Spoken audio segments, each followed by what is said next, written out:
Hello, everybody. Welcome back to Pacers Daily. I am your host, Hery Acosta. Happy Friday. Like and subscribe. You know I post every Monday through Friday, so this is the last video for the week, but let's get to it. Dr. Siakam. Pascal Siakam has earned an honorary doctorate at the University of New Brunswick in Canada. This is some pretty cool news. Now, we all know Siakam is big on humanitarian work and helps with a lot of foundations, one of them being one of the big, what's it called,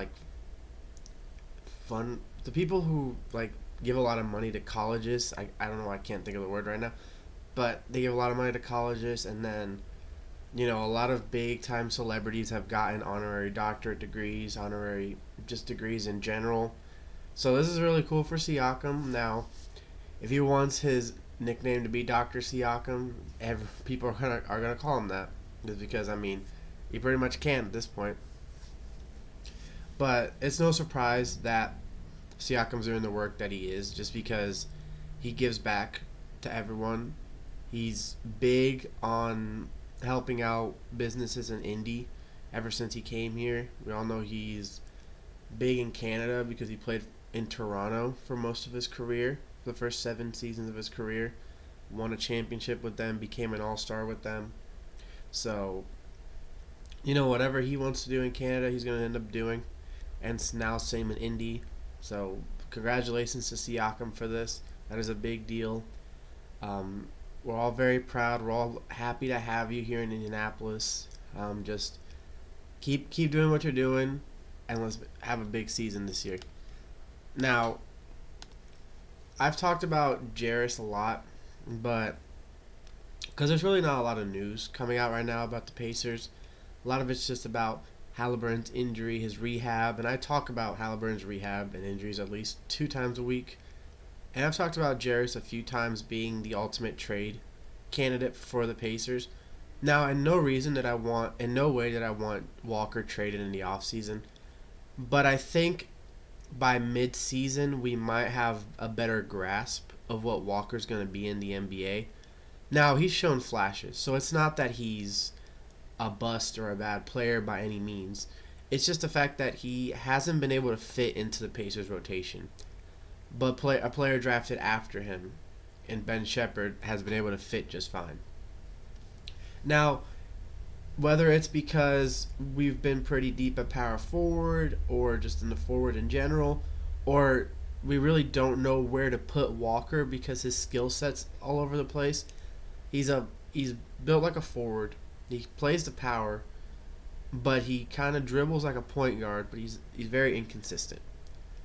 And he makes like a point guard, but he also can guard the 3 and the 4. But then he doesn't exceed at one skill just yet, so you don't really know where to fully put him. But this is a big season for Walker. It's only his 3rd year in the league. Pacers have made the playoffs each year he's been on the team. But last year he played a lot. Last year he got his minutes, and the Pacers saw what they wanted to see. They're thinking, okay, we still want to see a little bit more, just because we still don't fully know what to do with this guy. But if nothing comes out of it, he will have decent trade value, just because he's a recent lottery pick. And he's only 22 years old. In fact, actually, happy birthday to Jarace Walker, because it is his birthday. So happy birthday to Jarace. But he's 22 now. Still has a super bright future. Great kid. And just someone who I think will fit in wonderfully on any team. Now, he's more likely to be traded in the midseason. Obviously, no, not right now. I want to see what else he can do. Because who knows, maybe he can pop out and have a great season this year. Now, the next player is a little bit more proven, but he's always been in trade rumors with the Pacers just because he's got a nice little contract, and he's one of those players that's underrated. Some people think he's a little overrated, but I personally think he's underrated just because of how athletic this guy is. He's one of the most, if not the most athletic guy in the league. His dunking is insane. He's one of the best alley-oop threats in the league. Excellent 3. He's gotten a lot better in the 3. He's been a lot more consistent. Random games he'll turn into Steph Curry. Obviously, once again, Pacers do lack a lot of consistency. We need players to just be more efficient. They can't one game go 5 for 5 and the next game 0 for 5. Like stay in that middle ground, that consistency. Now, obviously, if you went 5 for 5 every game, no one's gonna complain. But if you're gonna maintain that like 2 for 5, 3 for 5 consistency, that's a little bit better than just kind of flip flopping between, a great game and a bad game. And so I don't think that Toppin's gonna be traded at all. I don't think that the Pacers are gonna want to trade him because he is pretty much the best player on our bench besides McConnell.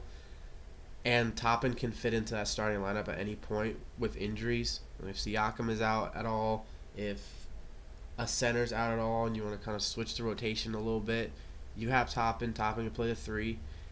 And so just keeping him, I don't think at all that he should be a trade candidate. Now, if it's for a really good deal, yeah, you're going to have to do what you got to do. But I just don't see it happening. And now, this last topic isn't just about isn't just about the Pacers, but it's insane.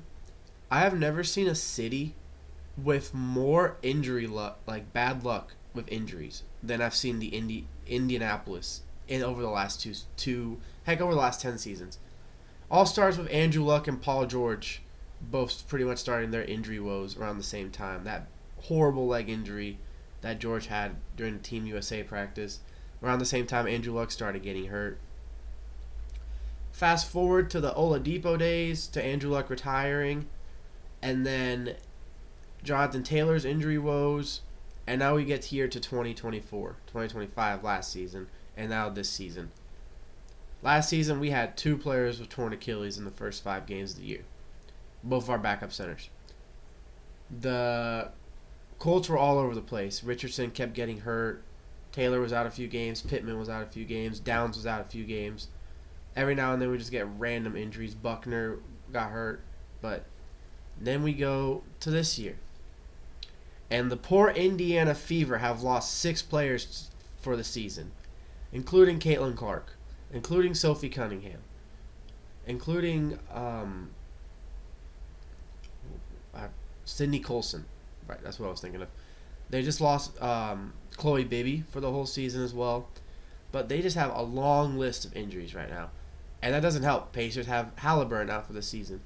Colts don't know what to do anymore. They lost 2 rookies in the first game of the preseason for the whole season. Richardson's all over the place with injuries still.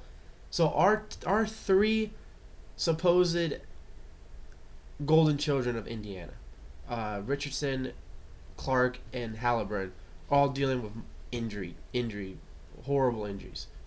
Now, obviously, Richardson is healthy right now, but he's just sitting back because the Colts don't know what to do with him.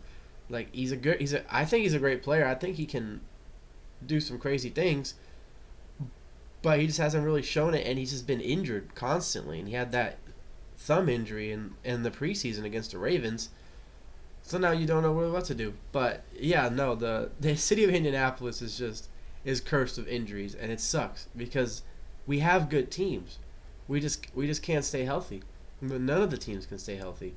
And I know I said it all started with Andrew Luck, but it all started with Peyton Manning when he had that neck injury, and then he just couldn't play anymore for the Colts. And then obviously he came back and won a Super Bowl with the Broncos. So what gives? I genuinely think it's a Indy problem. But as always, I am your host, Hery Acosta. This is Pacers Daily. Boom, baby, and go, Sirs.